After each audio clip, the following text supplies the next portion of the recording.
come down here, and then there's a space at end for speak.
Good evening, ladies and gentlemen. Welcome to this meeting of Pendle Council's West Craven Area Committee, and thank you very much for coming along.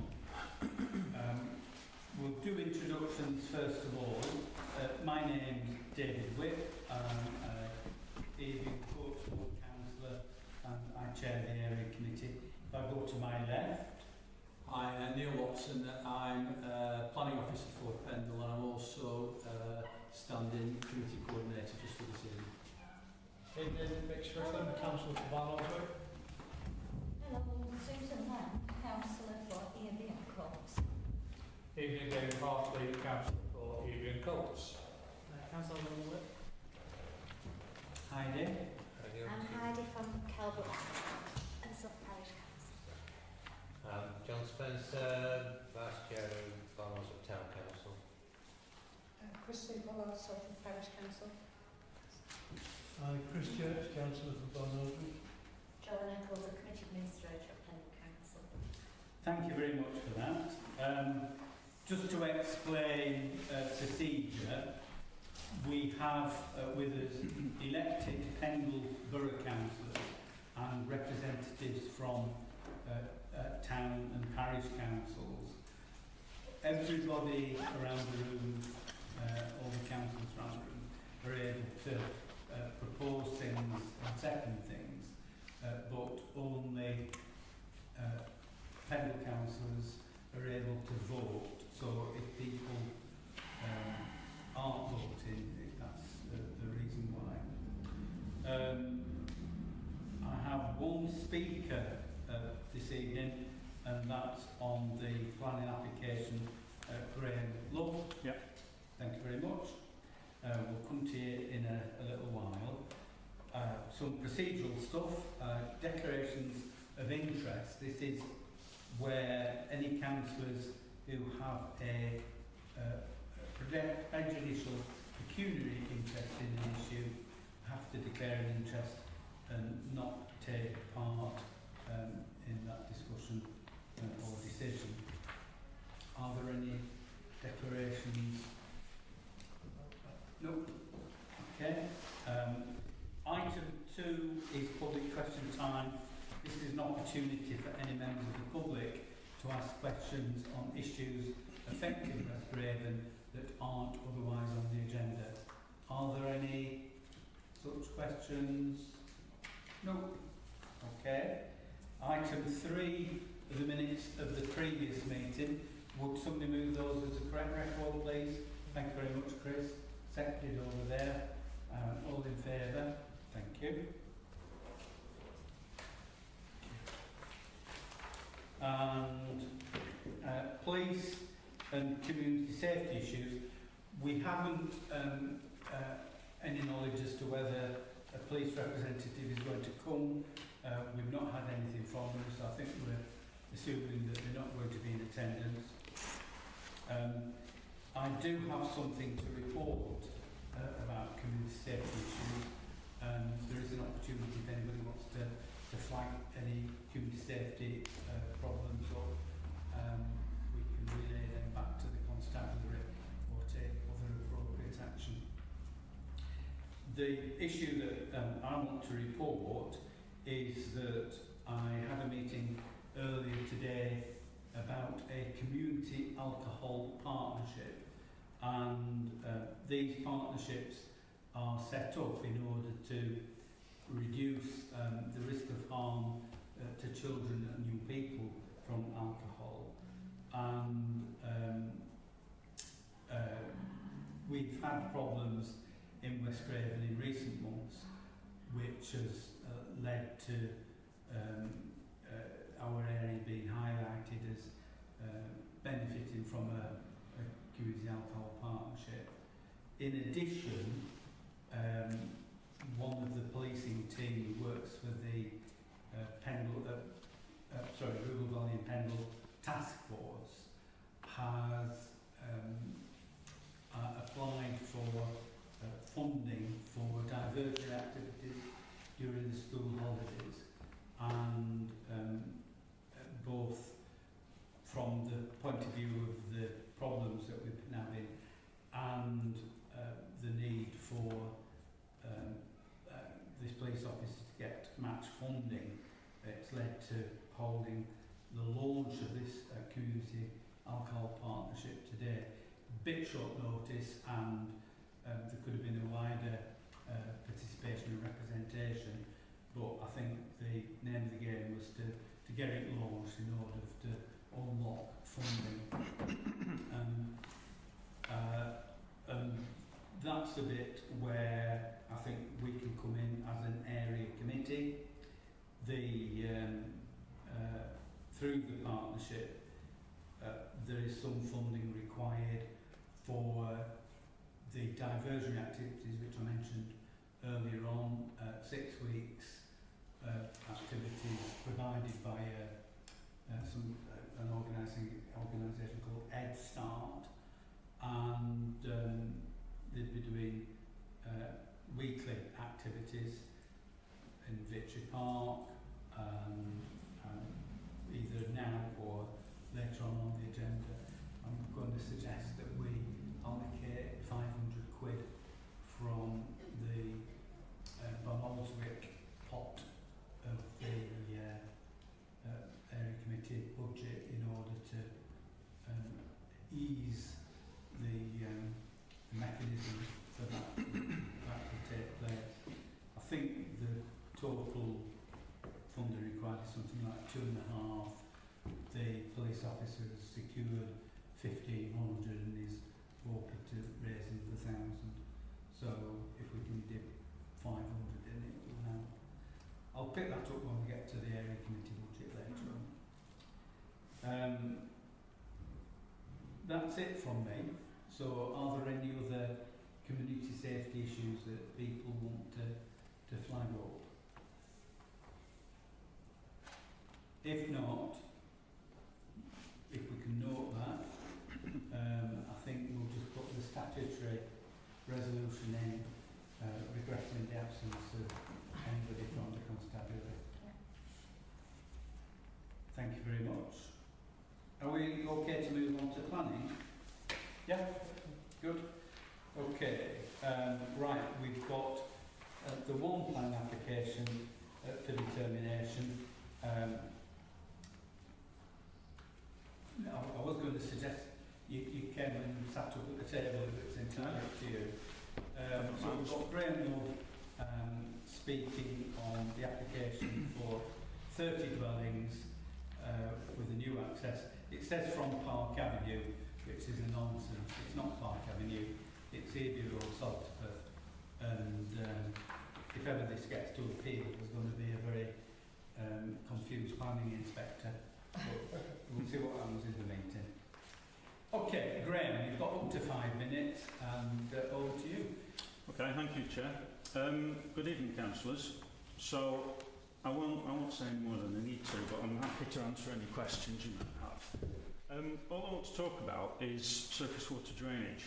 Now, on page 8, 5th paragraph of your report, there's a line that says Yorkshire Water previously objected, and they might not agree to granting a connection through their consenting process. And the point is that, as it says in the report, that is a separate matter between my client, the applicant, and Yorkshire Water. So, for the purposes of your consideration and decision, I just wanted to sort of really emphasise those 2 points. And this often arises when you have a private water company objecting to a planning application. So, firstly, Yorkshire Water doesn't have a veto on yourselves, on this committee, granting planning permission. You can't do that. And secondly, granting planning permission doesn't obligate or bind Yorkshire Water into granting a sewer connection. So the 2 decisions are entirely separate legislation, separate regimes, and for development to go ahead, both are needed. So granting one doesn't predetermine the other, and vice versa. So in this case, as your report says, your officers are satisfied on the planning test, which is the surface water drainage hierarchy. They're satisfied that that has been passed. The LLFA have not raised any objection. So that means there's no impediment to granting planning permission from those 2 tests, those 2 consultees. And the process to obtain, the process for Applethwaite to obtain consent for a future connection to the sewer, well, that is a matter for the future. It's a private matter between them and Yorkshire Water, and it's for another day. That's all I wanted to say, if that's okay. Thank you, Graham. Can I be clear about the intention of the developers? As I understand it, there is a desire to go into the combined sewer. Ideally, yeah. Yes. Yeah. Both for surface water and foul. Correct. Yeah. Okay. There is a culvert which begins behind Whiteley's Close. Yep. And I'm reasonably familiar with it because I have sandbagged properties on there because of the runoff from the adjacent land, the application side. Okay. And I'm aware of the inadequacy of that culvert, and having read the reports from the developers' consultants, there seems to be a problem with that culvert. Is that correct? And is that why the development isn't going into the culvert? Just so is this is a culvert that collects surface water. Is this discharging into the stream north of the site? It goes along Earlston Avenue. Yeah. And discharges beyond the Craven View. Yeah, behind the rear gardens. It eventually makes its way to the stream. That one. Yes. Yeah. Right. Well, we've looked at 3 options to get to that stream.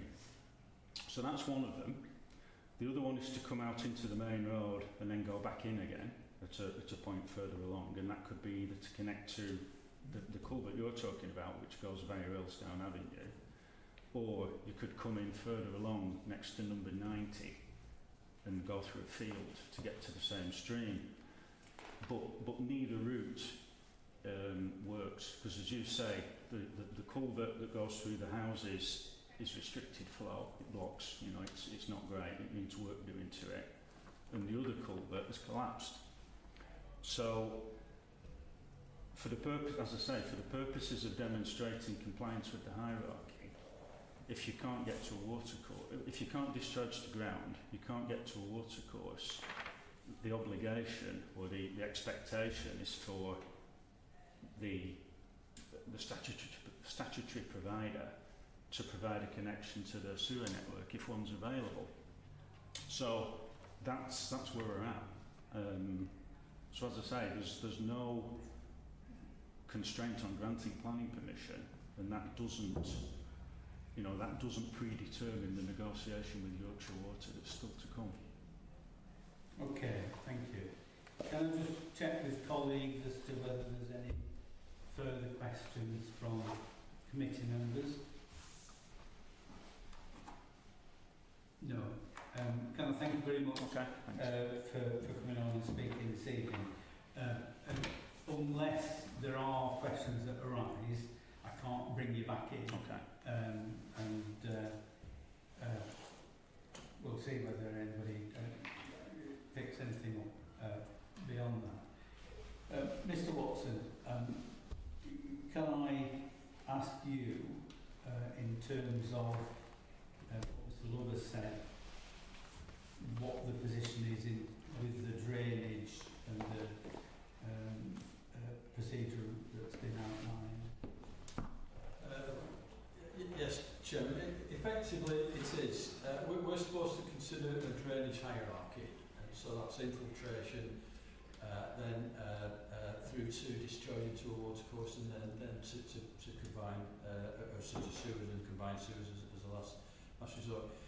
Chairman, the information we have are that the White Lees, the Elston Avenue, and then the other one, which was the latest one, the drains are blocked. It won't work. There's no flow through those, so and infiltration on site because of the soil conditions, etc., won't work. So, Chairman, we are satisfied. Yorkshire Water aren't, but I'll come to that in a second. That the drainage hierarchy has been assessed, and that there is information to say it has been discounted in terms of other options. With that, I've looked, Chairman, at Yorkshire Water's comments, and they're just saying you just haven't looked at the drainage hierarchy. I can't see where they are coming from, because the only options that I'm aware of are the ones that Mr Love described and that I've just gone through. Just going back to an appeal that we dealt with at the Meadows in Combe years ago, and it was Joe Cooney who actually did the appeal. And the evidence, we went through a day's worth of evidence, and the inspector turned to Mr Cooney who said at the end of it, can you deal with by a condition?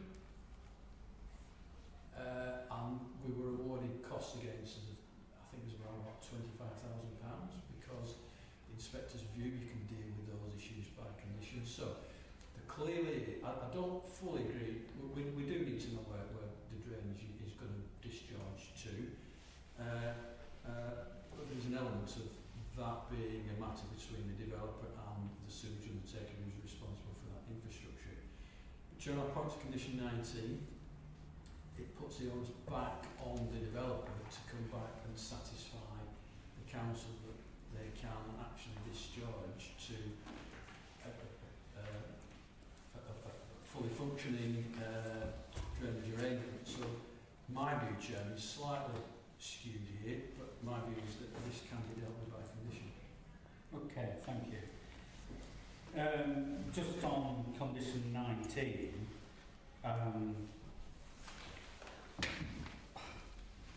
I recall that the same development had a similar obligation in terms of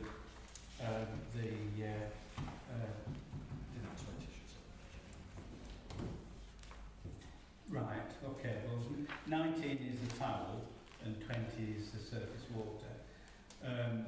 So the same developer had a similar condition relating to a development off Brogden Lane in Balmonswick, and it's no secret that this authority is taking enforcement action against the developer because they failed to fulfil those obligations, and we have problems with flooding which persists to this day. So I'm afraid in the real world, the conditions, strict as though they may be, don't seem to have very much effect, and we end up with a persistent flooding problem, which on Brogden Lane it seems intractable, and obviously the issue is going to court. It's a subject of a later report that's in public session. So I have very little faith that we can actually, in the real world, control this by condition. I have some other questions in terms of the development, but sticking with the drainage issue for a start. In the report, it suggests that Yorkshire Water are just issuing a generic objection because of the wish to connect into the combined sewer. And there's a suggestion that there's no evidence, and it's in the supplementary report that we've got. I don't think I've got it in front of me actually. So on the update report, it says Yorkshire Water have responded reiterating their objection to surface water discharge to a combined sewer. As detailed in the committee report, the applicant has provided evidence that this is the only viable surface water discharge point, and there has been no detail provided by Yorkshire Water of a specific sewer capacity issue that would lead to increased off-site flood risk. The application therefore remains recommended for approval. Now, there are some new members on the committee, but can I remind committee members that the flooding in this area from that combined sewer has been an issue, an agenda item on this committee for any number of years and remains unresolved. To wit, I've got some pictures here which I'll pass round that show surcharging from the manholes on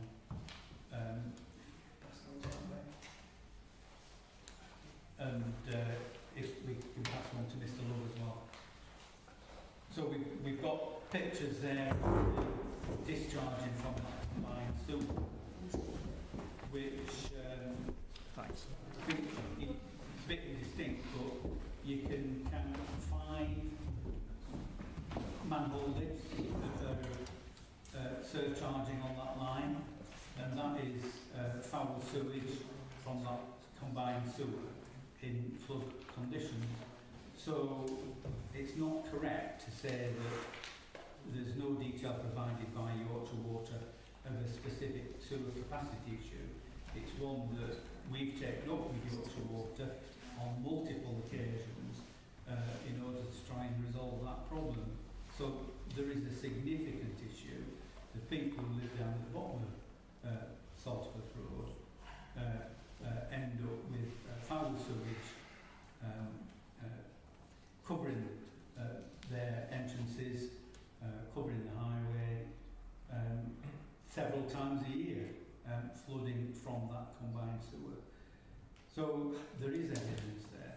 So, Mr. Watson, I recall, I mean I'm going back a bit now, but a parallel example is Robinson Fold in Balmonswick, where there's a development there. The existing culvert wasn't adequate to take the flows. There were regular flooding instances, and as a consequence of the development, the planning authority required the developers to put a relief culvert in to take that water from the watercourse. So, is that something that we could do in this instance? Chairman, yes it is. My reading of the legislation is that the if there is to be a connection, then the utility companies have to provide that at the relevant level. Now, if they're saying that this is at capacity, it would be for the developer and the utility company to provide an alternative approach and an alternative way of draining that. Hence, they would have to satisfy conditions 19 and 20 of how they are going to actually achieve that. Chairman, I think the update report is slightly misleading. Apologies for that. It should just simply say about the drainage hierarchy. We're not looking at capacities in there because Yorkshire Water don't actually mention that. It is that our view is that there is no alternative that we're aware of that they could look towards satisfying the drainage hierarchy with. The capacity is a matter for the utility company. Okay, so coming back to my question, in another instance, and it's sort of 20 years ago, a developer was required to provide a second culvert in order to overcome the deficiencies of the existing one. Is that something that we can require as a committee? Chair, I think how I would look at this, if the utility company are going to agree to putting over capacity, and that's the worry, isn't it, that they will agree to something because the committee, the planning permission has been granted. They shouldn't do that. They shouldn't agree to a connection which, in their view, is over capacity. That's a view they'd have to take. In which case, the developer won't get a connection. They'd have to provide an alternative. So it's a roundabout way, Chair. I don't think we can insist on that. But if the combined is at capacity and have no extra capacity to take the power on surface, then the utility company would say no to that, and therefore the developer would be in a position to provide an alternative. Okay.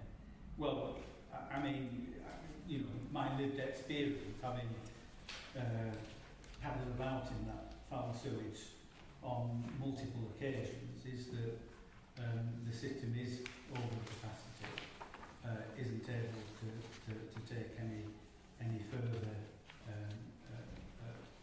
flow, surface water especially.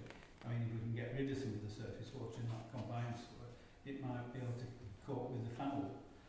But given experience elsewhere, as I say, with the same developer, I have no faith that the planning process is actually going to deliver the outcomes that we'll want. And we're going to end up with more foul sewage swirling around at the bottom of Salterworth Road. Anyway, that's just one issue.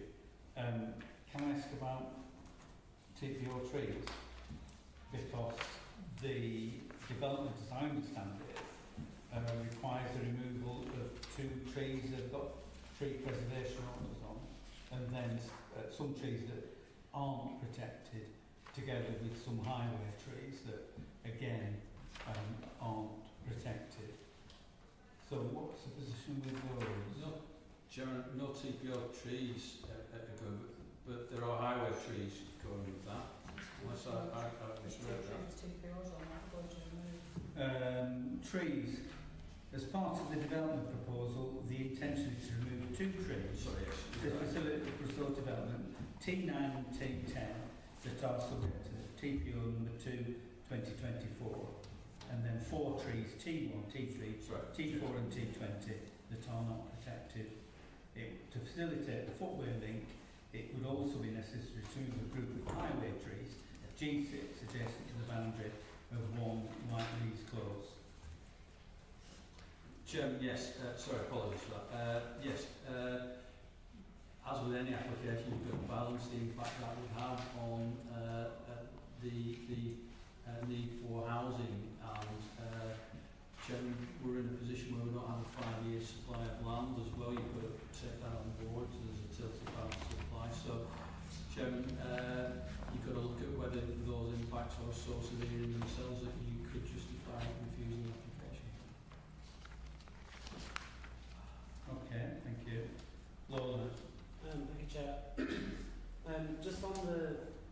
trees, I mean that's for the visibility displays, I believe. I mean, it seems to me that that could also be achieved by modifying the highway to provide, you know, modal filters, slow speeds, which wouldn't require as large a visibility display. So could you not mitigate that instead of just, you know, removing the trees and having access onto the highway as is through an alternative arrangement? John, I'm not saying it isn't a possibility. I haven't got an answer because I haven't looked at a redesign for that, so I can't readily answer whether there's an alternative that would work. Yeah. It's just, I mean, we flagged up this lane over the years as quite a hot spot for quite fast vehicles. And I think, you know, rather than sort of bend into that with large visibility displays, we should be looking to slow the speeds of those vehicles in a place where obviously they're going to have an extra 30 kids nearby. In addition to that, I was looking at the sort of pedestrian access routes, so the pavements, the walkways.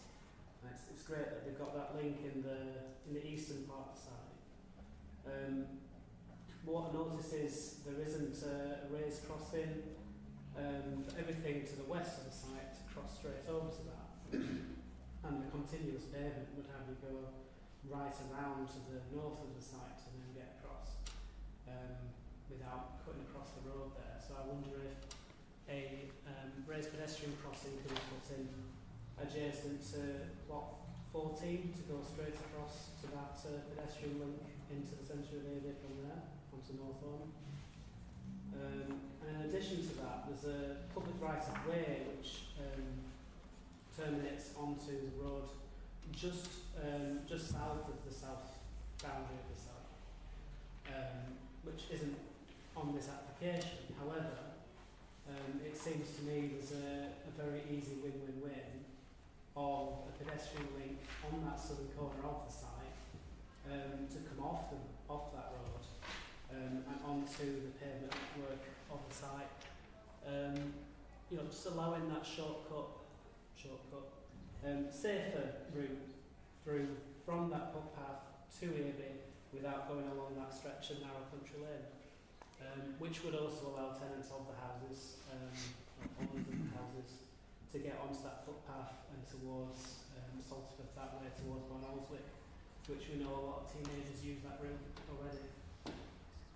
So I think it's a bit, you know, again, I keep saying this every meeting, but we're missing out on easy wins in terms of ensuring, you know, pedestrian safety and ease of walking everywhere. You know, we're supposed to be promoting sustainable development, and I think that this site's just missed the mark slightly on some really easy to get wins. So I mean, I'm happy to pose that as a question. I mean, are you guys willing to consider those sort of suggestions and improve the site? Do you want me to answer? Yeah. If you can. Yeah, I mean, provisionally, we'll happily look at anything that's deliverable. Anything that's off-site, we'd have to look at land ownership and whether there's third-party land. Everything I said there is on-site. Yeah. Is it? Right, well, in theory, yeah. Okay, thank you very much. Lola takes us on to highway safety there, and it should be at the forefront of our minds that there have been 2 fatalities on the immediate stretch between, just outside the 30-mile-an-hour limit, and I'm aware that the developer on the opposite side of Abbey Road has acquired land from the owner of the end house on Kenilworth Drive in order to effect changes to the highway. And I mean, if a lot of councillors were here when we saw the original application from Cross Construction, but there's a very convoluted way in which the pedestrians would get from that development, the opposite side of the road, onto the pavements on Northorne itself. And we are here again stuck between two developers with, to my mind, unsatisfactory proposals which may or may not get some changes made that benefit road safety. And again, the very same developer is on Brogden Lane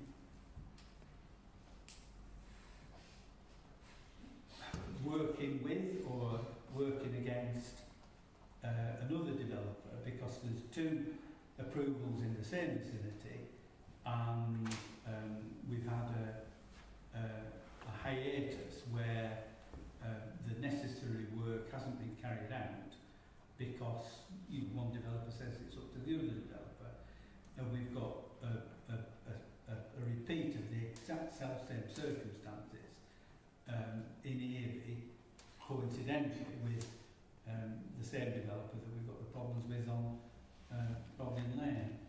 So I'm not at all happy that we're compromising highway safety. There's a very unsatisfactory state of affairs where the County Council's highway authority is saying, well, whichever developer does it first, they'll have to do one bit and then somebody else will have to do another bit, and there'll have to be a crossover, and as the other council points out, that's not in the right place.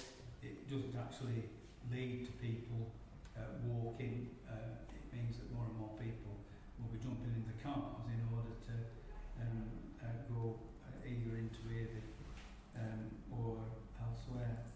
So, it's just so unsatisfactory. I mean, understand that we've got to judge things on the merits, but there's not a lot of merit in what we're looking at, to my mind. So, trees, there's an issue there in terms of TPO trees going, which may or may not be necessary. Highway safety, I think there are very big question marks about how that's going to be addressed.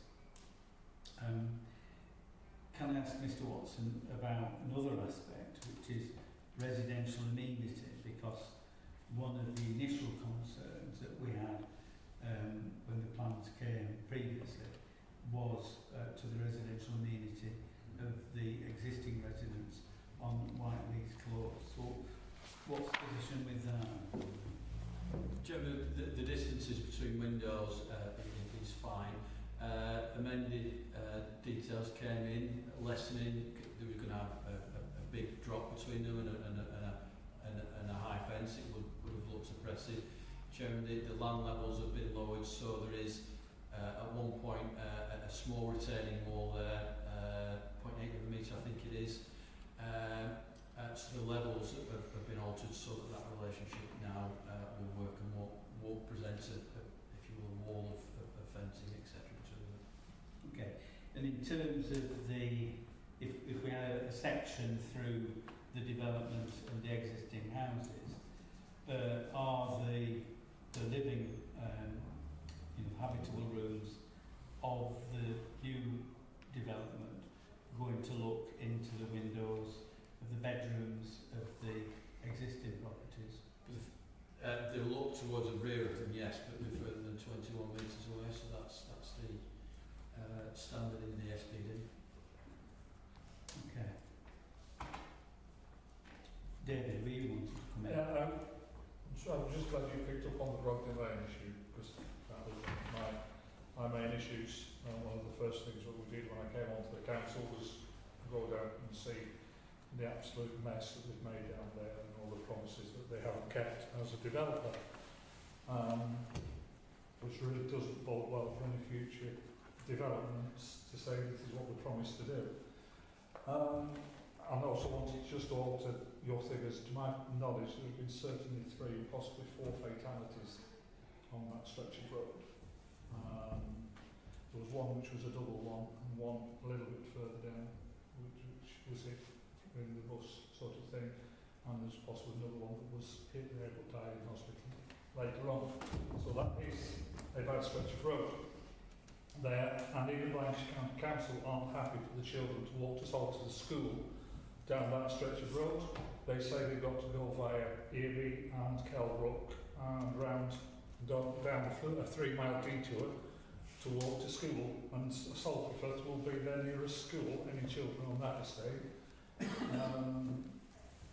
So where it would be nice to have a dedicated safe footpath that's well lit, well maintained, that they could go to school, you know, safely, but there isn't. So you know, I just, it doesn't tick all the boxes for me, and I've never seen that before, and I think that's absolutely an amazing photograph. And a photograph says, you know, a picture says 1,000 words about the, you know, the water systems and power systems up there. I've heard you talk about it, but I've never seen the state that it gets in. So yeah, that's mine. Well, this is the point where I invite Councillor Lawlerwhip to reflect upon one of the times that we were actually checking this flooding out. Over to you. Yeah, I mean, I've lost a previous phone to that surface water flooding, dropping in it. You know, it's just all the time, constant.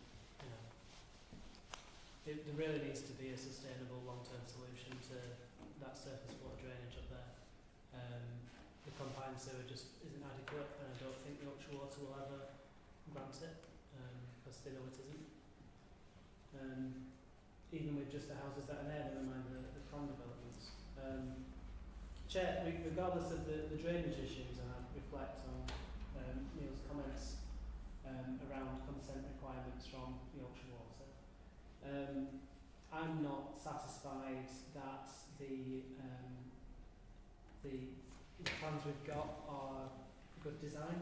I think they're poor design from an accessibility, sustainability point of view in terms of promoting walking and sustainable mode of transport into the urban centres. And I think there's several things that can be done to achieve that within, you know, the current layout. So I mean, I would propose that we defer this to allow the developers to consider those. So that, and I think with those it would be an acceptable design to me. Okay.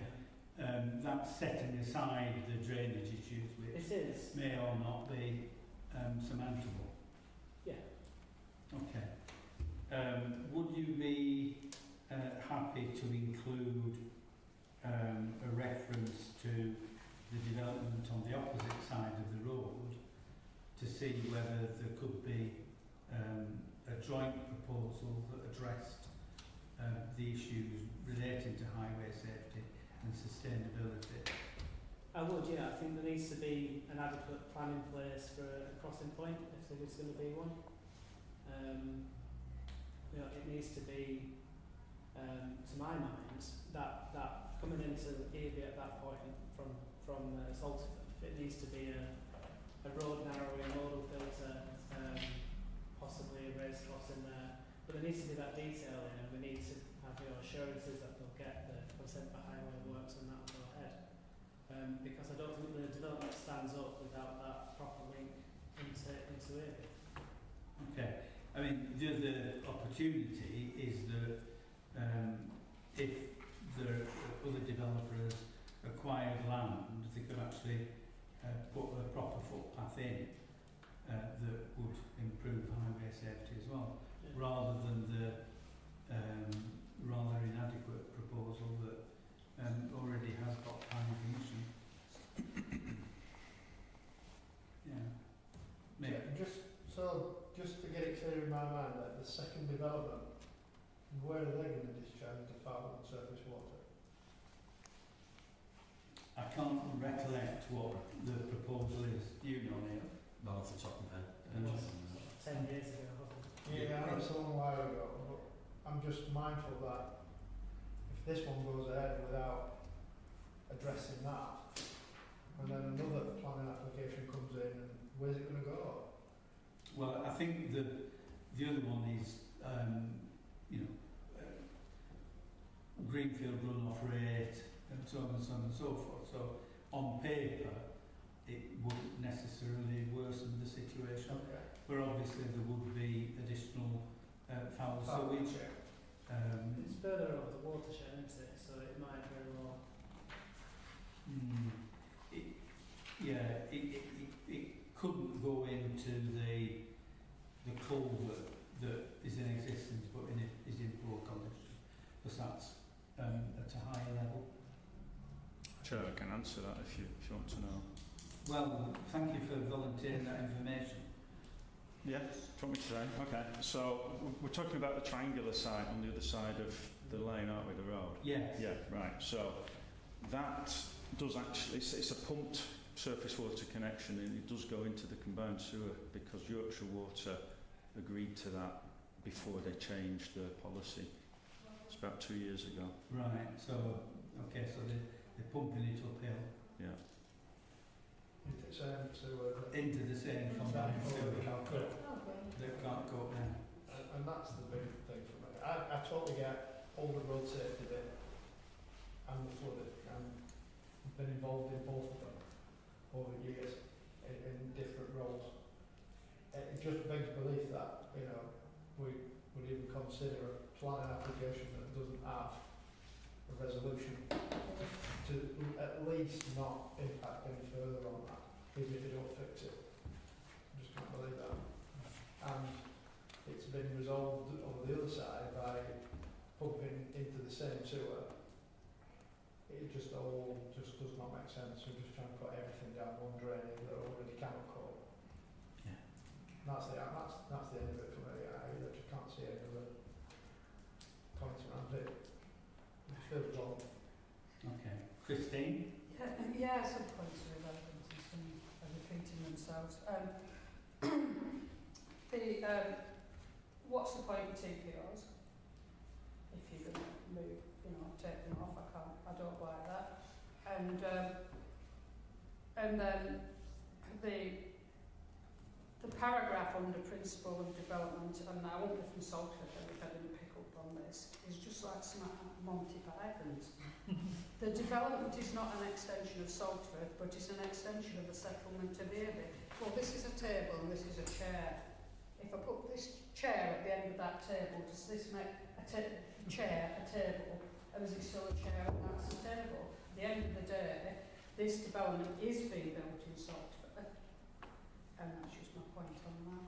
And the ecological and the diversity thing is never worth the paper it's written on. There is badgers there. There's a badger killed this spring on that stretch of road, but it probably came from Earby. That's not easy to do like that. So, and right, on the other issue of the footpath, now I've been coming to these meetings off and on for longer than I like to think. So at first, the footpath going from Salford to Earby was going to be on the left for the development on the other side. Then they changed it. Hang on. Which direction are you going in? So driving from Salford to Earby, and for some ridiculous reason, the development, Yes. what is we're not talking about, Yes. the footpath was going to be on the left. So we said that was ridiculous and we made it to the right. Then they couldn't get the field, the garden at the other side, then they changed it to the other side. That was how it was left. And then it came, no, anyway, so it's 4 times it's changed as a footpath. We left it at the last meeting we ever came to, when it was the development of the other side, that it was going to go on the right, and now the footpath's going back on the left. Anyway, other thing I want to discuss is the school bus. So these children, they will be qualified to be within the boundary of the school buses. I don't think we can answer that, Christine. And so this, it has to be safe for these children to be able to walk from these houses to the ranch Northbourne Estate to get on the buses to go to West Craven and come to Salford. I know Klondike doesn't qualify for either. If you know you live in Klondike, you don't qualify to go on the school bus. But it's just another thing to raise that we've got to think about children and road safety, that the children have to be able to get from this estate to the bus safely, to get to school safely. That's Okay, just another thank thing. you. Okay, Susan, do you want to come in? No, it's all right, I'm just talking there. I disagree with everything that Nick was saying about how we can consider anything until that's resolved. Just begs belief to me.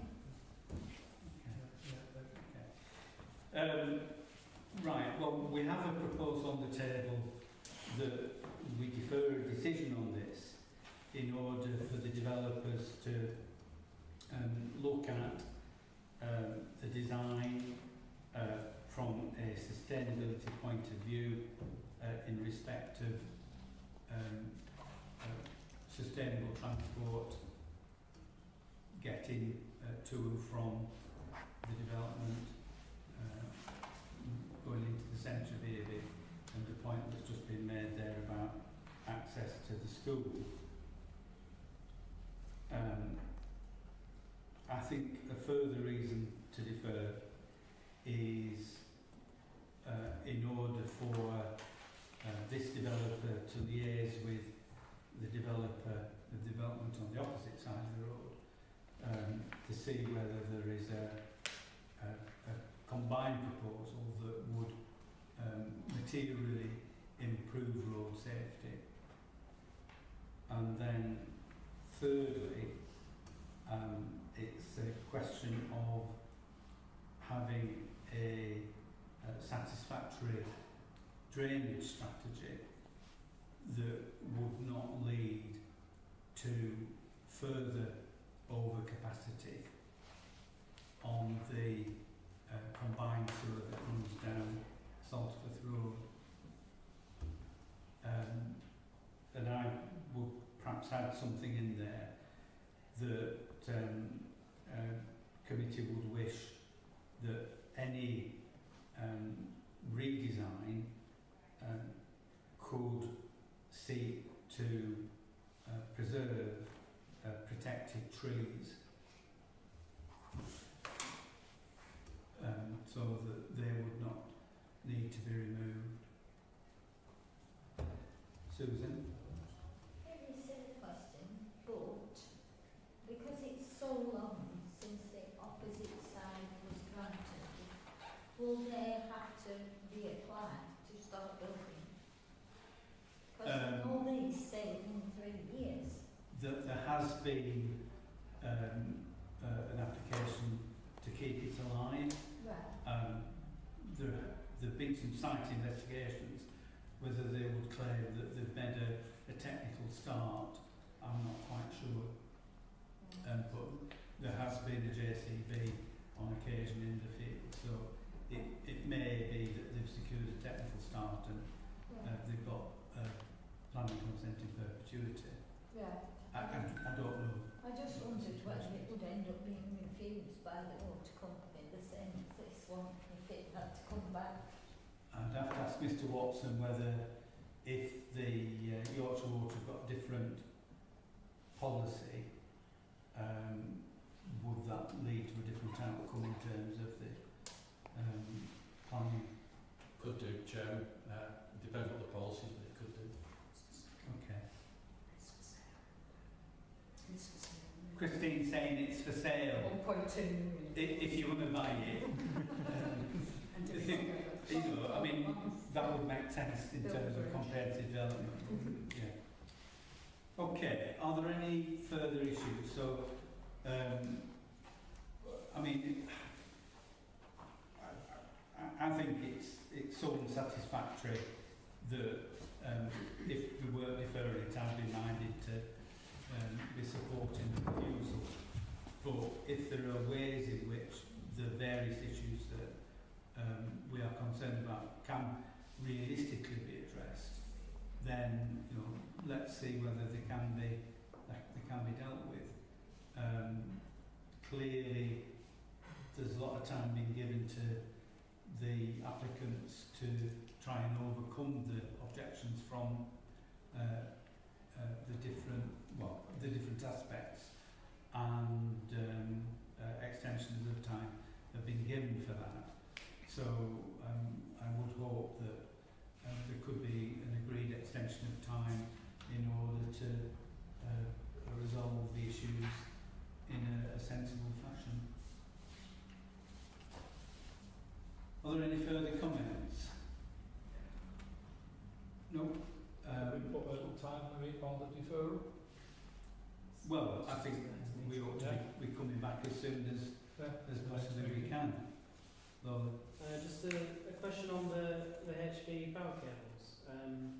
On the site opposite, we did have those buried as part of the planning permission. This site also has high voltage cables across it. Is that Cables crossing, I'm just wondering, is that something we should look at? I think last time the reason was it was Councillor Ken Houghton at the time who proposed it. It was because it ran along the length of the access road. So if you have a cable come down in a storm, you're blocking the access for all those houses with the trailing cables. And I know this covers the driveways for 5 properties there. Okay, well you've got a better memory than I. So, I mean, we could add that into the deferral to see whether that can be addressed.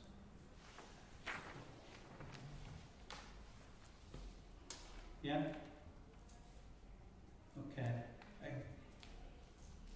I feel Neil is wanting to say something. So we'll pick all these issues that the developer says and making notes. We'll have a conversation about everything that's been spoken. Okay. Okay, are we content to move to the vote then? All those in favour of that resolution to defer, thank you very much. Thank you. Is that clear enough? Yeah, no, I think I've got all that. Okay. I mean, do you want to summarise? I took sort of down. We've got pedestrian footpath links, highway design, whether it can be a combined solution, tree retention, drainage strategy, and lastly the overhead wires. So that's Yeah, I think that's points. a fair summary. Yeah. Okay. And sorry. Schools and trees. Well, the school bus was, I think, part of the sustainability. If you can retain those mature trees, you might have to do less biodiversity net gain. Yeah. Okay. Or include the cycle lockers from Brighton. Right.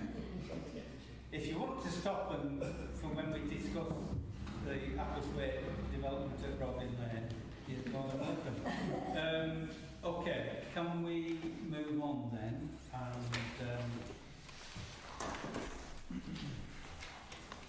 And we have appeals, we have a report. I think there's some updates on this.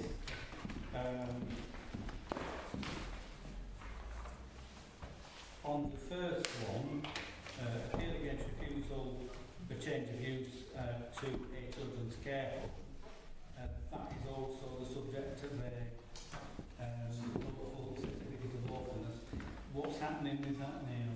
We haven't written the report yet, but it will go through the normal channel through you and probably come here, I would have thought. Okay. So, shall we have it to area, shall we say now, let's have it to area committee? Yeah? Chairman, normally we don't consult neighbours on those because there's legislation and the matters of law, but I have consulted neighbours bearing in mind what happened on the last application. Okay. The second one there, this tree that has been hanging around for time immemorial. I mean, we've mentioned it before. if we could sort of try and move this one along, I think the applicants would be delighted if they could see some progress on that. The next one, Old Stone Cross Lane, that's been allowed on appeal, so that one's gone.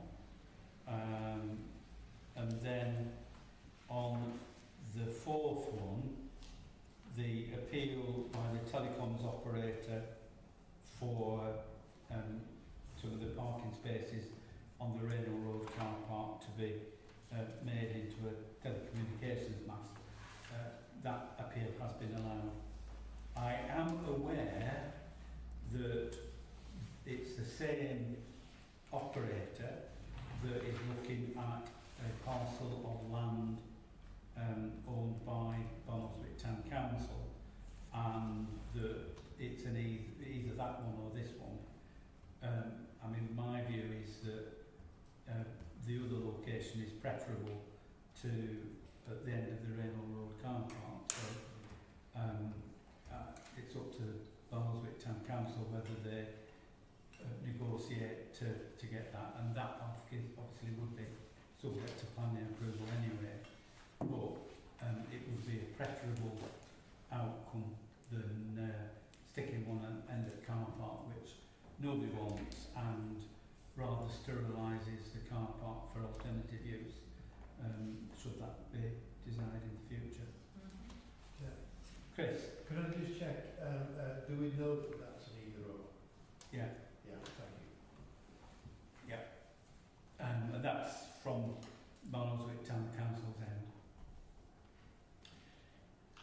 Okay, moving on to enforcement action.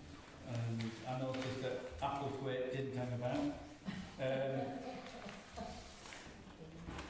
Okay, so the first two, Water Stories offices, and for newcomers to the committee,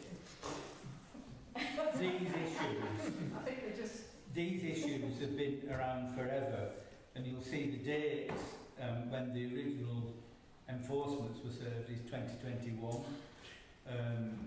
So we are told that the developer has a better chance of actually doing the necessary with this than previously is the case. Neil, do you want to elaborate on that, or are you able to? Chair, it was evidence given to the court selling another property to finance the applications. That's what evidence he gave to court. So that's the information we have. Thank you. Now the next, I think it's two, items 3 and 4, land at the junction with Greenfield Lane. So we've got further court dates here where the directors and the company have been taken to task, but there's no evidence on the ground that they're actually addressing the issues that are of concern. When we've considered this previously at committee, I've flagged up the issue that there was a county council commission for United Utilities to carry out work at the sewage treatment works, which required various things to happen. Not all of that has happened, and I suggested that there should be a meeting, perhaps between ourselves and the county council, both as a planning authority and as a highway authority, to see whether we can iron out the issues relating to the highway there. It's very unsatisfactory, and it's just never ever going to be solved. We're going to have a mess for all time if we're not careful. So irrespective of the court processes and the planning enforcement, Neil, can we resolve to seek a meeting with the county council with those two hats on and try and find a way through that makes sense? Chair, I did ask for that to happen. We do what we call wash-up lists after committees. It was on one of those. I'll check where we are with that, but I'm aware, and I think talks about United Utilities being involved as well, did it not? Before? Very possibly, because I think because the land was never dedicated as highway, United Utilities, the landowner. So yeah, it would involve you as well. I'll check whether we're over that, Chair. Thank you. Number 5, Lower Green Hill Farm. I must admit to getting confused now because I thought that there had been an approval now for the construction surface water management plan, or it might be that there's now approval for the permanent surface water drainage strategy. Chairman, there was a refusal. I think the other approvals from memory was written an issue between the agendas going out, so I think that's relatively recent. But I will check that, Chairman. Okay. And then we come to the Land off Cobb Lane. That's the debris on the road. I've had a look up at there a couple of times. Not mud, but there were stones on the road surface, and where the vehicles were travelling, they were sort of getting pushed to the sides, but they were underneath the cars and at the curb and stuff like that. So my observation is that there is more work to be done, and at the very least need reminding to do a proper sweep on a frequent and regular basis. And then we come to the ones that I was referring to earlier on, which are the breach of condition notices, and these are all the Applethwaite ones. I understand that in relation to the last one, which is the highway works that are required, that there has been progress on that. I haven't checked to see whether that's actually been satisfactorily completed. But as far as the other two are concerned, the levels and the surface water sustainable drainage scheme, there's been no progress that I'm aware of. They did submit applications which were rejected, and there's no further information, Chairman, so it looks like we will be prosecuting them. Well, we don't really want to prosecute them. What we want to see is some work carried out that removes the risk of flooding. So, is there any way that we can actually get to that? We're just keeping lawyers in work. Chairman, if they don't come to the table with a proposal that will be acceptable, because effectively what they're trying to do is justify what they've got, then I don't think we've any actual choice to do that. But to prosecute, to say what you're submitting is unacceptable, their view is what they've put in is okay. So it's a bit of a hiatus, I suppose. Okay. Well, we know that it isn't okay because, if I get through my pictures, I've got, umpteen pictures taken over, well over a year showing the flooding. So, the lived experience again is it floods, and the flooding is, there was some flooding there before, but the flooding is worse, more extensive both in duration and the extent of land that's affected, as a direct consequence of the changing levels on the site and the water no longer percolating into the dip that there was, which has been replaced with a lovely attenuation pond, but the water can't get to it. Chairman, we have made those points to them on a number of occasions, but yet when they destroy the condition, we're still back to them wanting to perpetuate what's actually there. So that's why I think we will, because they know what we want from it, I think we'll end up prosecuting them. Okay. Is there a practical solution to the flooding issue. In other words, can they do something physically which would address the flooding problem? To my mind, they could. They could put a pipe at an appropriate level, which would take the water from where it's ponding, where it's flooding, into the attenuation tank or attenuation pond. I would have thought that if they could do that, that would be simple for them to come back with.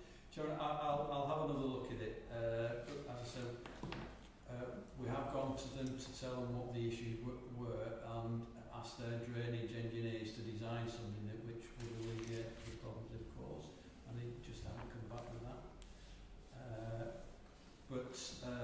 I will go.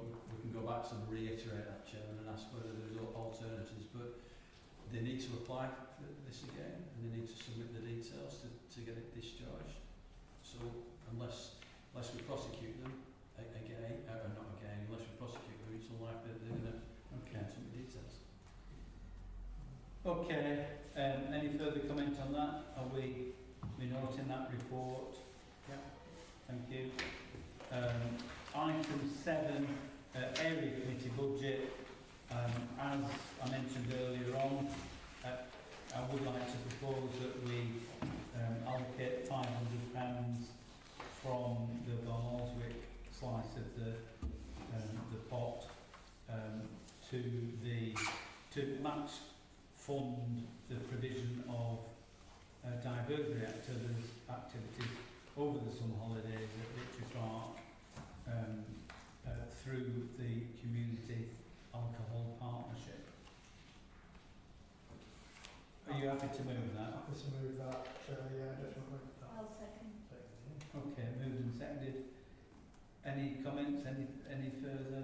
All those in favour? That's agreed. Thank you very much. Item 8, installation of a flagpole at Saltworth War Memorial, and we had a brief discussion with the chair of Saltworth Parish Council prior to this meeting, and she can speak for herself, but our understanding is that the Parish Council isn't able to agree to this because you're having to spend a significant amount of money on the keeping the public loose going. Christine, do you want to? No, I think it's a lot of money. It's about £3.5 grand that come to your flagpole, and as a council we're not interested in the word, but not. We just see that the money could be spent better elsewhere, and the toilet group have now handed the toilets back to us. We've got them open and runnable, but they're not going forward. They're not ideal, and we're going to have to look into grants and things and spend more money on them, and that's just, so as a council we're not interested. That's Right. the word. We're not for having a flagpole. Right. I mean, I think there was quite a lot of public support to having a flagpole. I mean, as an area committee, we are willing to chip in, but we're not able to do it ourselves, both from an initial funding point of view and an operational perspective as well. In terms of the toilets, it may be that Pendle Council can assist, because there is a pot of money for asset transfers, to support asset transfers. Now, I know that this is an asset transfer. Initially, the toilets were taken on by the volunteer group. The parish council did not take them on. So technically, there's still the transfer from Pendle Council to happen. I think we had to take them on. Right. I think they asked us to take them on and we said no, we couldn't do it. And then the volunteer group came forward and said, we're willing to take it on, So then we said, yes, we will have the toilets. But then we found out later that the toilets are built on our land anyway. So the yours, right, okay. Could I suggest a two-pronged thing? First of all, insofar as the toilets are an issue, this area committee puts a bid in for funding from the community asset transfer pot, and that we see where the Pendle Council at the centre will support the upgrading of the toilets and see whether we can get them into decent order. And then secondly, insofar as the flagpole is concerned, that we note the current position of Saltspeth Parish Council, that we have inadequate resources to put a flagpole in from the area committee, both from a capital and a revenue point of view, and that we do a bit of research to see whether there's any external funding that might be applied to this project, and whether there are any voluntary groups locally who would be willing to take on the organisation of flag raising and the like. How does that sound, David? Yeah. Okay. So. Almost military ex-personnel to attend flag raising days, and they take it on themselves to do the flag raising. The EBN in Barnoldswick, we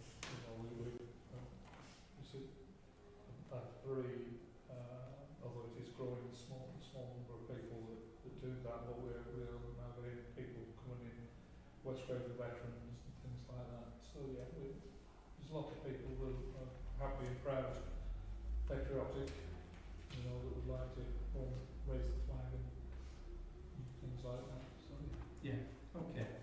So I think it's probably a three-pronged resolution, isn't it? Can't count. So one, try and get something for the toilets. Two, I've forgotten what it was. note the position. Note the position regarding that, and then three, see whether there's a volunteer group that might be able to assist with the flag pole issue. Yeah? We agreed on that? Thank you very much. Item 9, Bancroft Mill Engine Museum, and this is consider the appointment. Councillor Church is the current trustee, a 3-year appointment, so it's up for renewal. Would anybody like to propose anything? Happy to move that Chris keeps the staff. Nick? Thank you very much. So it's moved and seconded that Councillor Church be nominated as a rep on the trustees there. Yeah. All agreed? Yeah. Thank you. Item 10, environmental blight.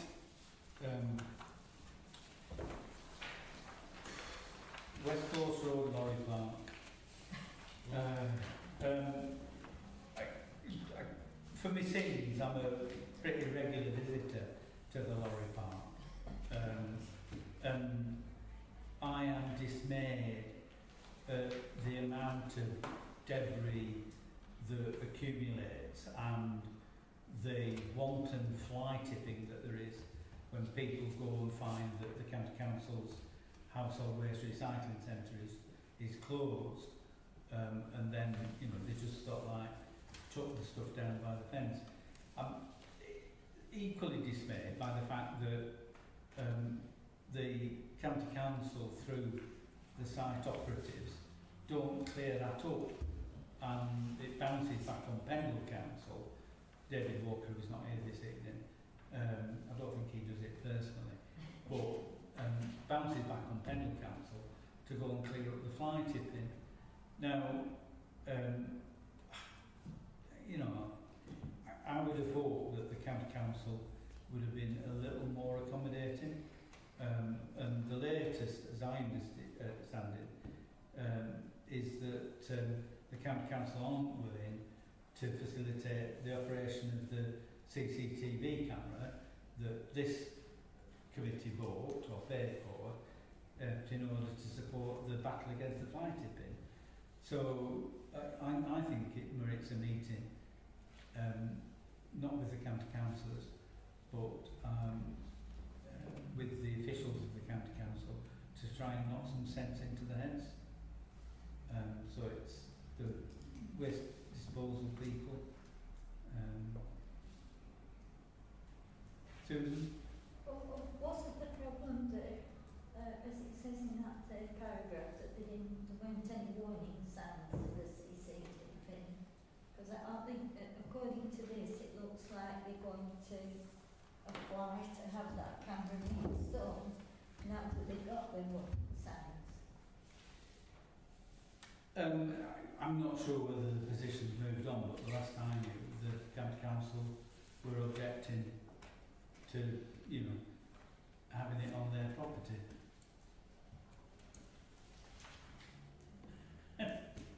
Big as a belief, I'm sorry, but I agree. yeah, okay. Are we content to seek a meeting with county council, try and get a bit of sense out of it? Yeah.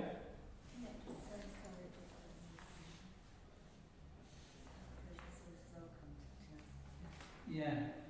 Well, yeah, but out of the meeting, I was told that they weren't having it. The position may have changed. Okay, item 11 is the exclusion of public and press. Can I thank anybody that's been watching? We've just got a couple of items where we have to discuss these in private. So thank you very much, whether you're watching live or in the future. And